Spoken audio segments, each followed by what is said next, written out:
Alright, gandang araw mga kapigmates, no? Magkakaroon tayo ngayon ng munting seminar about sa swine production. Ito nga pala si Nathan Hager, ang inyong vlogger para sa swine production or piggery 101. Umpisa natin ang ating kaalaman sa breeds of pigs. Okay? Breeds of pigs, yung mga pure breeds na nandito common sa Pilipinas. Okay? Ang breeds of pigs daw ay, number 1, kakaiba yan. Sa kanyang kulay, may white, may black, brown, red, etc. Tapos meron din yung color combinations. Merong spotted, belted, 6 colors, 4 colors, etc. Yung size ng ears niya, no, medyo magkakaiba din yan. At saka yung position ng tainga. May patayo, may bagsak, may kalahating nakahanging or 1/4. And then number 5, yung length o yung haba niya at saka yung shape ng mukha niya o nung snout, yung nguso papunta sa mukha. And then yung body length niya, magkakaiba rin ang haba niya, may maiksi, may mahaba. Yung weight at maturity, yun rin yung sinasabing yung mabilis siyang lumaki, at saka yung maturity niya kung kailan siya madaling, lalo sa reproductive system niya. Kung 6 months ka din, kasi normal na madaling mag-mature ang mga common breeds na nandito sa atin sa Pilipinas. Kahit sa ibang bansa, ganoon naman din. So, yung mate na tawag pang backline, yung sa likod, yung spinal column niya ng ating mga alaga, mayroon pa straight, swaying, at saka yung pakurba. Okay? Then, dito tayo. Ito na. Yung mga common pure breeds na nandito sa Pilipinas. Madalas din natin makita sa mga farm, mga backyard. Meron na rin yan sa mga backyard na medium, small. Basta meron na yan, karamihan yan, meron sa mga malalaking farm. San Miguel, Robina, may mga ganyan yan. Halos meron na sila yan. Okay? Then, ito ang tinatawag nating landrace. Anong katangian ng landrace? So, ito isang pure white na mga baboy, na lahi ng baboy. Pure bred to. Ito yung puti ang kulay niya, meaty type siya. Tapos yung may freckles yung makikita sa kanyang balat. Meron daw siyang nakahanging landrace, ha. Tandaan nyo, yung puting mga baboy na nakahanging o nakabagsak ang mga tainga. Yan ang mga landrace. Yung neck body type niya ay mahaba at paiksi. Makipot daw, narrow, sorry. Yung katangian niya pang maganda ay yung highly prolific, superior in feed efficiency and daily gain. Yung highly prolific, ito yung magagaling siyang mag-anak. Kilala yan sa pagiging marami mag-anak. Tapos yung magaling siya mag-alaga ng mga biik niya. Hindi niya inaapakan, hindi siya wild. Then, ang ano lang sa kanya, disadvantage, lack of hardiness. Medyo mahina daw ang kanya ang katawan, yung kanyang buto, lalo yung sa bandang paa niya, pastern and legs. Diyan makikita mo yung medyo mahina daw yan. Okay? Sumunod nating pure breed ay large white. Ito naman yung medyo puti rin to. Ito yung puting klase din ng biik ng mga baboy ito. White colored meat type of pig with medium erect. Excuse me. Medium erect. Sabihin medyo yun, nakatindig yung kanyang tainga. Yan, kita nyo naman, no? Tindig. Yung face niya is slightly dished. Medyo dished daw na konti. Alam mo yung dished? Pag ano, no? Dished. Fast growing at saka good feed converter. Highly prolific din siya, mga anak nga. Ganun yan. Excellent milkers with superior mothering ability. Ito yung sasabi ko sa inyo yan. Mothering ability. May katingian ganyan ng large white boar. At saka yung, lalo na yung large white na inahin. Can adapt well in confinement but not in rugged condition. Ibig sabihin, yung mga free range, kasi sa ibang bansa, kadalasan yan, free range yan, yung malalaking kalupaan. Mga acres, hindi na hectare ng farm, kung rancho na. Yan, madalas yan. Pwede siya, hindi siya pwede doon. Pwede daw siya sa mga confinement. Yung natural natin dito sa mga ipitan na sinasabi natin, yun ang natawag na nakaka-adapt siya sa mga well in confinement but not in free range or rugged conditions. Okay? Then next tayo. Yung Hampshire. Ito, bihira natin makita to, common sa mga backyard. Yung Hampshire boar na yan, mga Hampshire na inahin o sow. Meron lang yan siguro mga piling mga farm. Actually, ako minsan pala ako nakakita sa isang malaking farm dyan sa may San Jose. Pero ito nga, black colored siya, meat type din siyang klase ng baboy. May belt yun. Belted white yung nasa shoulder niya hanggang legs niya, with strong short legs and erect ears. So medyo tayo din yung kanyang tainga. And prolific, shows good mothering ability. Magaling din daw mag-alaga to ng bata, ng kanyang mga biik pala. Average daily gain is acceptable. Adapted to. Ito yung mga pwedeng sa mga free range na mga baboyan. Kung ikay may isang buong isla sa Pilipinas, mag-alaga ka ng ganitong klase. Adapted daw sa rugged conditions.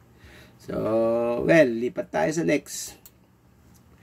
Ito yung Berkshire. Ito, hindi rin to masyadong common dito sa atin, Siguro yung ibang malalaking farm nga. Kasi, bakit kinukuha yan? Dahil, nag-experiment din yung iba kasi, ibig sabihin, nag-breed din sila kung anong gusto nilang makuha sa mga katangian ng mga to. Gaya niya, black dual type ng pig siya with 6 white points. Ito, 1 sa noo, banda hanggang snout, 2, 3, front legs, back legs, 1, 2, bali 5 na. Yun yung pang-anim sa buntot. So 6 daw yung white niya na makikita. White dish din. Malapad yung dish shape ng mukha niya. Then short snout. Dish niya pa ganun, parang siguro tinatawag na parang pabangka dish. Short ang snout, medium size daw, erect ang ears. Yun, erect din. Carcass quality, yung kanyang meat. Yung quality ng kanyang meat is excellent. Wow, siguro parang native dito sa ating sa Pilipinas. Pero kadalasan sa mga native natin, medyo mamantika o maraming taba. So, pero masarap, meaty. Then ito, not highly prolific, poor in feed efficiency and average daily gain. So, hindi siya ganun kalaki, madalis bumilis, lumaki, at saka hindi siya prolific. Yung pag sinabing prolific, yung magaling mag-anak ng mga maramihan. Okay? Then, next tayo. Yung Berkshire wala din tayo common dyan. Ito, meron tayo, common na to. Sa mga modern na mga breeding farm natin, meron na tayo niyan. At ito yung mga tituro natin. Yung Duroc. Duroc. Ito, ang sabi sa kanya ay meat type daw siya. Okay daw yung kanyang karne.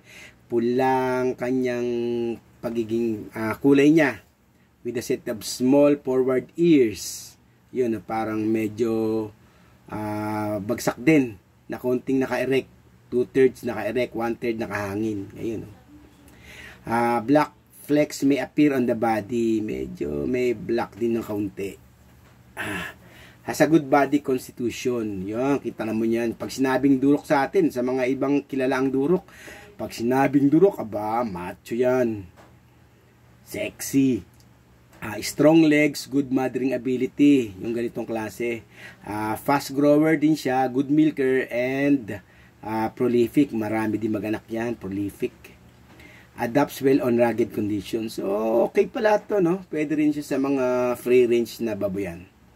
So, tandaan nyo, mga ka-pigmates, ito madalas natin ginagamit na pang AI. Mamaya, isuturo ko sa inyo. Meron pa isa, yung the best din. Yung crossbreed to kasi pure breeds pa lang pinag-usapan natin, ano? Okay, next tayo. Breed of pigs.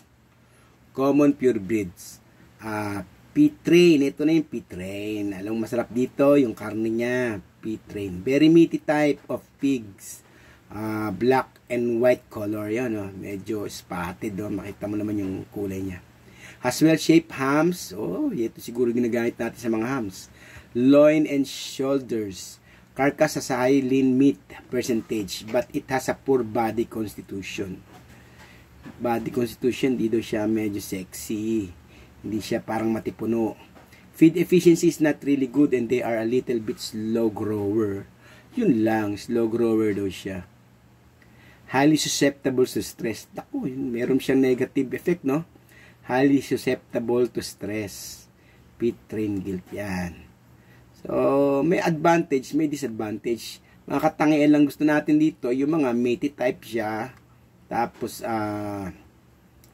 yung nga lang maganda sa kanya, meaty type lang eh. Well-shaped hams yun. Mga hams niya, maganda daw yung hams niya, tsaka loin shoulders. Yan. Maganda, malaman. Tapos maganda yung klase ng kanyang karne. So, ipa tayo.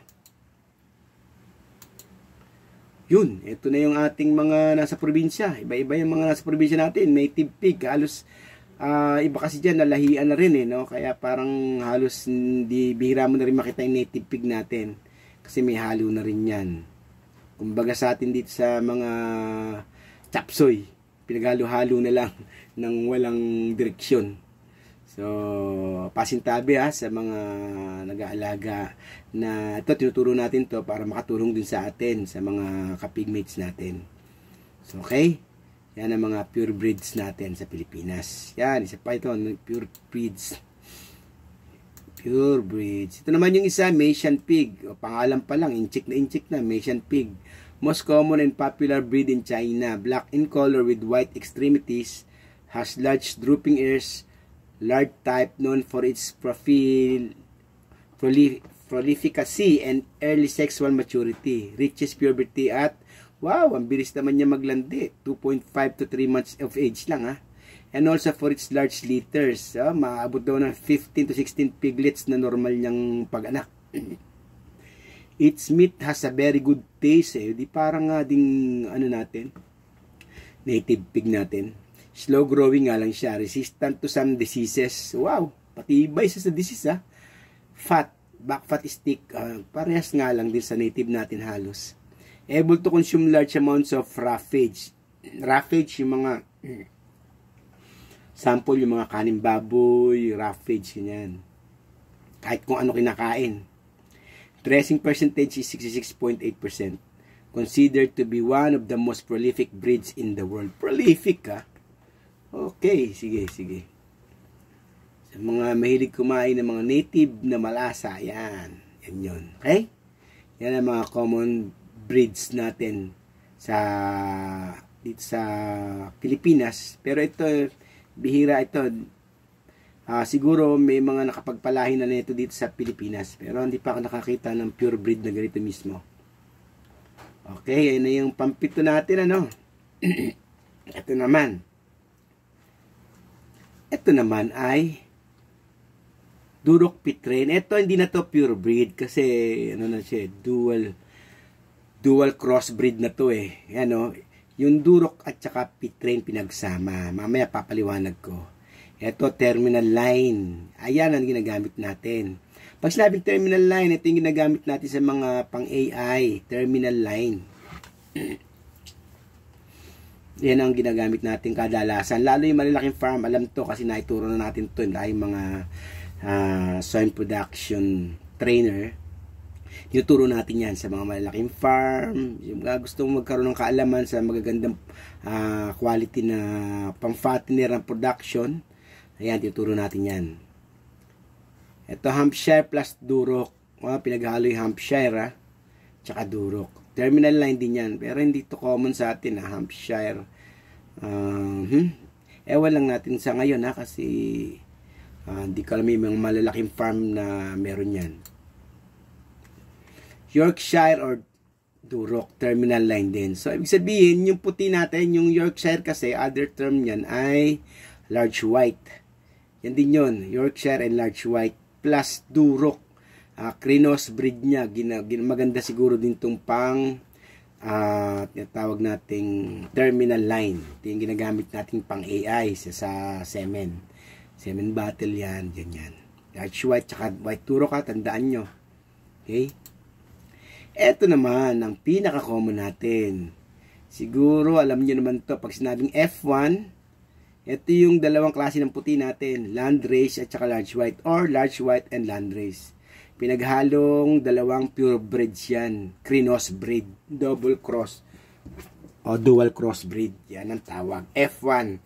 Kaya ito medyo ang madalas natin ginagamit sa mga farm, mga medium range na piggery and backyard. Tinuturi din natin yan para hindi mapag-iwanan ng ating mga small hog raisers na magkaroon tayo ng stocks na ganito, yung inahin. At saka dumalaga, kung bibili ka, ganito. F1. Yung sigurado kang F1 hindi chapsoy 1 F1. Pag sinabi kasing F1, talagang yung genotype talaga niya, yung genes niya na pinaghalo ay talagang pure breed grandparents na large white at saka grandparents na landrace. Baliktaran, kung pwedeng yung lalaki ang large white, pwedeng babae yung landrace. Ganon, baliktaran yan, pwede yan. Tinatawag nating F1, okay? So, tandaan nyo ganito mga kahagers, lalo na yung mga maliliit na mga pigmates natin na gustong matuto na makapag-produce ng mga quality pigs na farm fatteners. Ayan ang kukunin yung inahin o dumalaga, ganito. F1, lahing large white and landrace, 50-50% na pinaghalo yung katangian niya. Okay? Okay. Meron pang breeds of pigs. Ito naman, hybrid sa sinasabi. Meron niya sa mga malaking farm. Actually, kanya-kanya naman yung mga pag-generate nila ng mga breeds Pero halos ganun lang din yan. Pinaghahalo lang nila yung ibang mga klase. Para sa akin, chapsoy na rin yan Bakit? Kasi hindi natin alam kung anong ginamit nila. Basta meron silang New Daland, no? Pero, okay, siguro tingnan natin. Topic, hindi pa naman natin talaga actual na alam ko alin yung mga ginamit nilang breeds dyan Hindi malinaw tinatago nila kung anong klase. Pero, okay lang yan. At least hindi pa natin siya na-prove. Kasi yung iba kasi na tinuturok sa inyo, ay proven yan.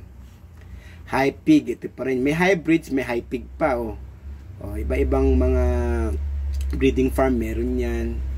Body, sa Libra, Maxter, and so on.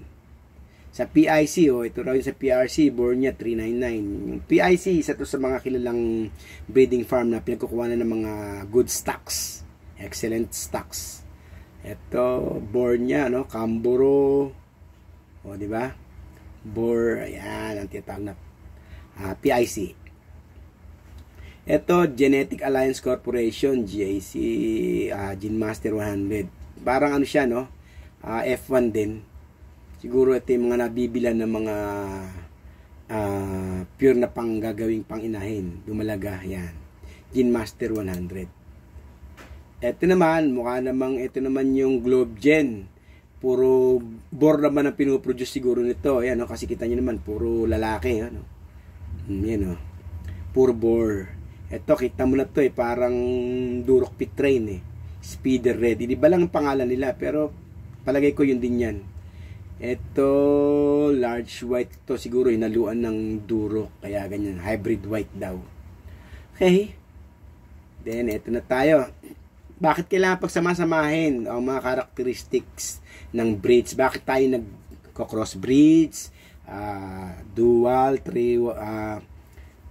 three-way at saka four-way and so on?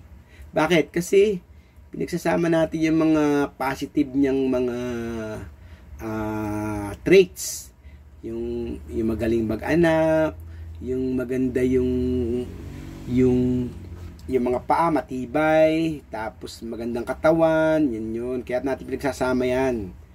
Okay, itong landrace at saka large white, Ito, yung makita nyo yung landrace, May hanging yung landrace, bagsak yung tainga. Meat type din siya. Sa Denmark galing yan, yung lahi niyan. Yung large white, standing yung kanyang tenga, tapos meaty. Sa England naman galing. Ang Berkshire Black with yung may anim na puti, yung kulay na nasa nguso, sa paa, at sa buntot. Standing, ayan, yung mga katingian niya, no? Color, tenga, tsaka yung meat type siya. Yun. Ito lard eh. Siguro yung katawan lang niya kailangan natin dyan. Sa USA galing yan. Yung durok naman, ito natawag sa USA din galing. Yung kulay niya, red golden. Yung medyo hanging at saka bagsak. Kalahating bagsak, kalahating. 2/3 and saka 1/3 na pabagsak. Meaty type siya, USA din. Yung pit train naman, Belgium gawa yan. Galing sa Belgium yan originate.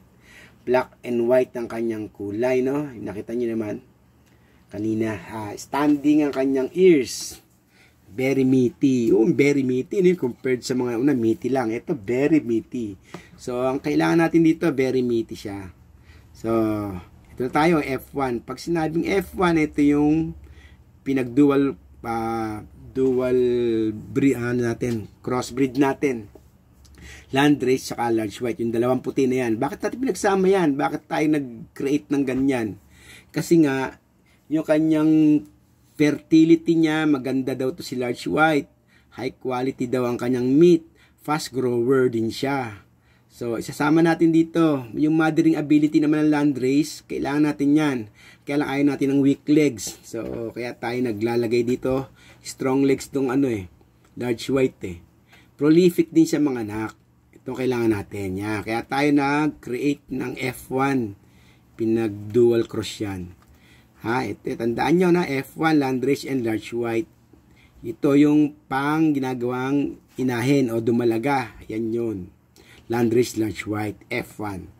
Ito naman, tuturo ko sa inyo yung pang AI natin. Hindi tayo medyo nag-ano sa... pwede naman kayong mag natural breed, yung pabulog. Pero mas tuturo ko sa inyo yung pag-AI kasi mas productive ang pag-AI.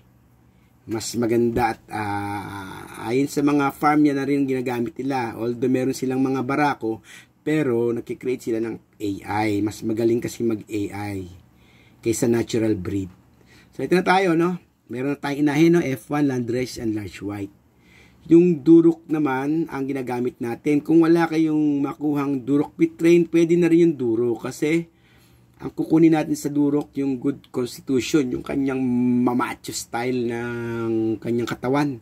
Matibay ito eh, yung kanyang legs, fast grower siya, resistant to stress. So pag pinagsama natin to, ito kasi lalaki na gagawin natin yung AI nito eh. Hindi nadala natin pang AI dito sa F1 na to. Kaya makikita nyo, pag yan ang pinang AI nyo, ang produkto niyan ay talagang magaganda rin. Yung mga bake niyan, pang fattener. Pero lalo na kung ang gagamitin nyo ay yung crossbreed na rin. Kasi kinuha natin itong durok, ipapartner natin sa pit train. Yung pit train, ano kailangan natin dyan? Kailangan natin yung masarap, may quality, very meaty ang kanyang karne. Tapos siya, susceptible sa stress, ayaw natin yan. Yung meaty ham, kita nyo kung makapansin nyo, yung mga fattener, may magagandang talagang yung mamasel, talagang pag sinabing meaty, yung loin niya, yung kanyang pigi, di ba? Kitang-kita nyo yung pagkaham, buong buo, pabilog. Yun. Kaya pinagsama tong macho na to at saka yung ganda ng karne nitong pitren at saka durok. Kaya tinatawag natin durok pitren o pitren durok. Tulad nung puting lahi na pinagsama, pwedeng baliktad din ng mother nito or pwedeng lalaki o babae niya ang pitren. Kaya balaktaran. Pero pag sinabing durok pitren, yung durok mismo ang tatay niya at ang nanay niya ay pitren. Kaya pag sinabing pitren durok, yung pitay ng board doon at saka ang ginamit na inahin ay durok. So, walang problema naman yun. Pero kadalasan kasi durok ang ginagamit nating para makapag-crossbreed tayong durok pitrain. Yun. So, tandaan nyo, no? Gusto nyo ng partner na maganda, yung madalas kunin ng mga biyahero. Gusto nyo makapag-create ng best quality na na sigurado kayo na yun ang lalabas bukod sa pagbibigay nyo ng magandang pagkain at saka ng mga vitamina. Ito talaga makikita mo yung agad, itong gagamitin mo pang AI. Ito ha, Duroc Pit-Train, yung boar semen, at i-AI mo dito sa landrace and large white. So yan ang sikretong talagang hindi na sikreto to marami na nakakaalam to dahil marami na tayong naturuan sa ganito. Hindi lang ako, marami din mga swine hog raisers at saka mga